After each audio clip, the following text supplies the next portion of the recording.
Thank you. Okay, I got a question for you. Has anybody here ever been in a knockdown, drag-out fist fight? Raise your hand. Come on, let me see those hands. A lot of the women are like, not me.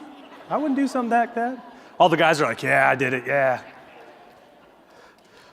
Well, I'm the second oldest in the Spina family, and I grew up with an older brother who's 2 years older than me, Aaron Spina. He's an executive in the company, and so being the second oldest, we had quite a few scraps when we were little. You know, when I was about 8 and he was about 10, we were really into Rocky Balboa. Anybody ever see Rocky? I mean, they're still coming out with movies with him in there. And Rocky was my hero, and specifically Rocky IV was my favorite. You got the Russian, right? And you got the American, the underdog. He's smaller, not as strong. You got this Russian who's just unbelievable. And what does Rocky do before his fight? Because see, as Rocky is my hero, I want to emulate him, right? So Rocky, before his fight with the Russian, what did he do? He got down on one knee and he prayed, right? And he stands back up. He goes in there. About 30 rounds later, guess who's the champion? Rocky Balboa, baby. Well, Christmas time had arrived. My lovely mother knew that 2 boys, 8 and 12, need the perfect Christmas gift, and that would be boxing gloves, right? We all love Rocky Balboa, right? So one afternoon, while my mom was busy, my brother Aaron, a couple years older, had a great idea. He said, hey, let's have a little boxing match, right? So we strapped on the gloves, and even though I was younger, I knew the secret. The secret to Rocky's success is, man, he got down on one knee, he prayed, and he took out that Russian. So we strapped those gloves up on real tight, and we're sitting in the living room, and I jump down to one knee, and I start my prayer, right? And my brother's looking at me like, what is this guy doing? I'm about ready to just lace him. So I stand up, and I said, all right, let's do this.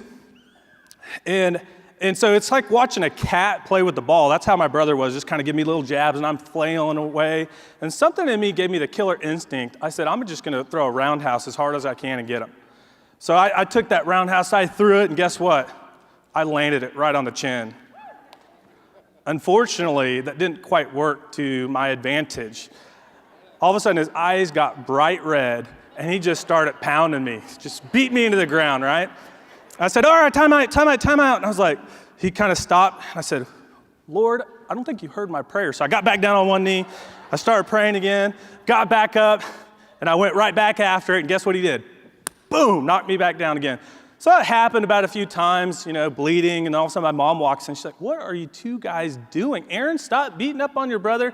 David, don't be so stupid to box your older brother, right? So I tell you that story because whether you realize it or not, you're in a fight. Every day when you wake up, you are in a knockdown, drag-out fight. And the fight is with failure. See, every day failure, when you wake up, gets in your ear and says, you're not good enough. You're not smart enough. You're going to fail in this business.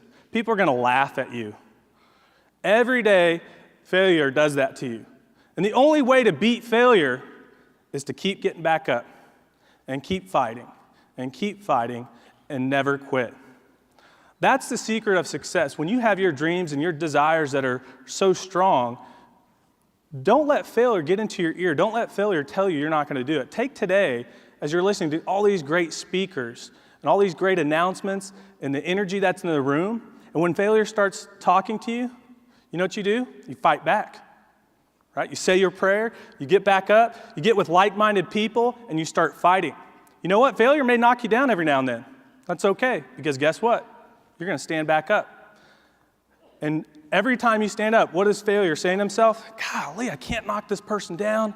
They keep getting back up. Guess what happens to failure? His knuckles start to bleed. His arms start getting tired.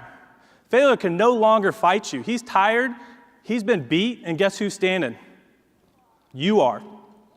And what does failure do? They go find someone else. And that's your key to success, folks, is to keep getting up, keep fighting, let your dreams spur you on to greatness. Thank you. God bless.